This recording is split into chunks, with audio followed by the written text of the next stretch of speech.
This is a video in clinical medicine from the New England Journal of Medicine.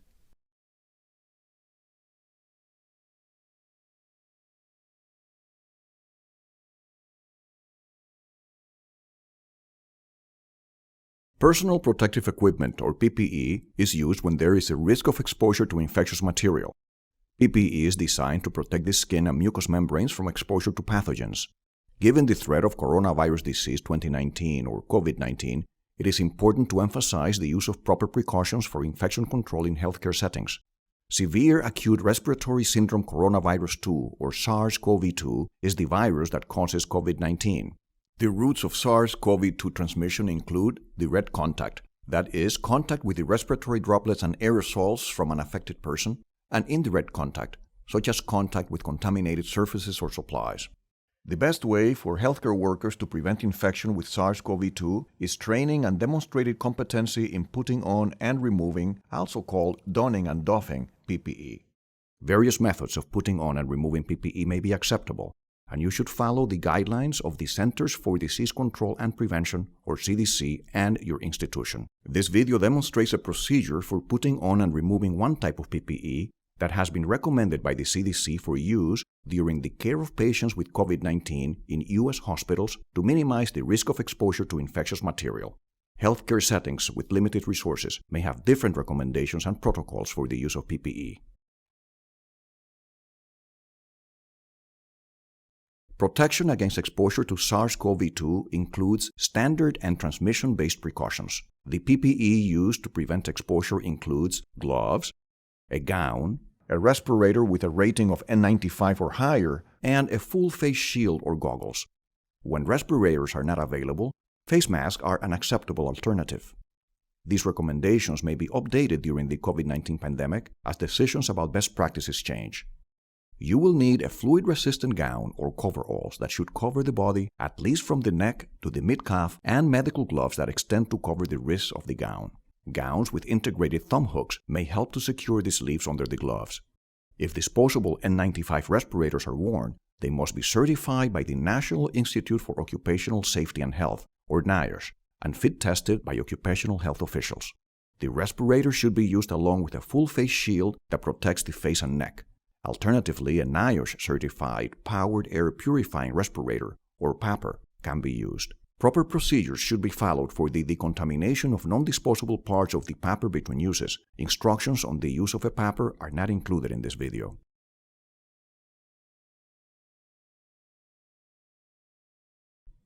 Because you may be wearing PPE for an extended period of time, make sure that you are well hydrated and use the restroom before putting on PPE. If you wear prescription eyeglasses, make sure that they are positioned securely on your face. Prescription eyeglasses do not suffice as eye protection. Put on the PPE when you're near the patient's room. Before donning PPE, it is advisable to change into scrubs, secure long hair and bangs, and remove personal items such as jewelry, pagers, and cell phones. Before handling any PPE, wash your hands with soap and water, or clean your hands with an alcohol-based hand sanitizer. Visually check the integrity of the equipment. If possible, have an observer watch you as you put on the PPE to make sure there are no breaches in technique. If the gown has an opening for your head, pull the gown over your head through the opening. If the gown does not have such an opening, fasten it behind your neck. It is helpful to have a coworker assist you in securing the ties. When using a respirator, cup the outside of the respirator in your dominant hand, holding the pliable nasal strip with your fingertips and letting the two straps hang freely around your hand. Bring the respirator to your face. Secure the lower strap around the back of your neck and then secure the upper strap behind your head. Mold the pliable nasal strip around the bridge of your nose with both hands without tenting it. Do not pinch the nose piece with one hand. Check the seal of the respirator. Begin by covering the respirator with your hands and inhaling deeply and quickly several times. The respirator should collapse slightly against your face. Next, place your hands around the edges of the respirator and exhale to determine whether there are any air leaks. If the respirator fails to collapse, or if air leaks from the sides, remold the nasal strip and adjust the positioning of the respirator on your face. If you are still unable to obtain a complete seal, consider using a PAPR. If using a face mask, secure the ties on the crown of your head and the base of your neck. If the face mask has loops, hook them behind your ears. Put on the face shield, letting it rest on your forehead and securing the strap on the back of your head. If your hair is tied in a bun, make sure the strap is positioned in a manner that ensures that the strap will not slide up or down. Adjust the elastic strap if necessary to ensure a snug fit. If you are wearing eyeglasses, make sure they are secure to minimize the need to readjust them during patient care. Disinfect your hands with an alcohol-based hand sanitizer. Put on the gloves and extend the cuffs over the sleeves of the gown. You are now ready to enter the patient's room.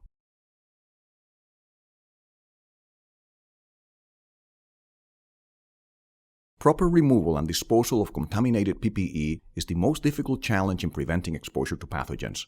Careful attention is required. Whenever possible, have an observer watch you as you take off the PPE to make sure there are no breaches in technique. Removal of PPE should begin in the patient's room. There is more than one technique for removing gloves. We describe the glove-in-glove technique. First, remove your gloves by grasping the glove on one hand with the other hand. Grasping the exterior of the glove at the wrist, pull the glove off of your hand with the contaminated exterior folded inside. Hold the removed glove in your gloved hand. Slide a finger under the wristband of the remaining glove. Gently pull off the glove so that it is now inside out, forming a bag for the other glove. And discard. Disinfect your hands. Remove your gown by first undoing the fastening at the waist. Someone may assist you in undoing the fastenings at the neck and the back of the gown. Grasp the shoulder area and peel the gown away from your body, turning the gown inside out and wrapping it into a bundle. Only the interior of the gown should remain visible. Discard the gown and disinfect your hands. You are now ready to leave the patient's room. Disinfect your hands again. Once you have left the patient's room, remove the face shield. It is particularly important to avoid contamination of the eyes and mucous membranes when removing facial PPE. Tilt your head forward and lift the shield by the strap. Lift it above and away from your head without touching the shield itself. If you wear prescription eyeglasses, make sure the glasses are not contaminated when you remove the PPE. When using a non-disposable face shield, place it in the appropriate container for the contamination following the guidelines at your institution. If you have used a disposable face shield, a waste receptacle should be available to discard such equipment. Remove the N95 respirator. To minimize the possibility of contamination, avoid contact with the respirator itself, touching only the straps. Tilt your head forward. Grab the strap that is around your neck and lift it over your head, allowing it to hang freely. Then bring the top strap over your head and use it to remove the respirator from your face.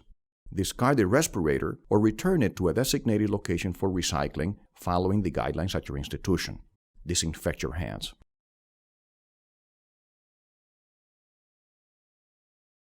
PPE is available to minimize the potential harm from exposure to SARS-CoV-2. When PPE is properly worn, removed, and discarded, it is effective in protecting both the person who wears it and those with whom that person comes into contact.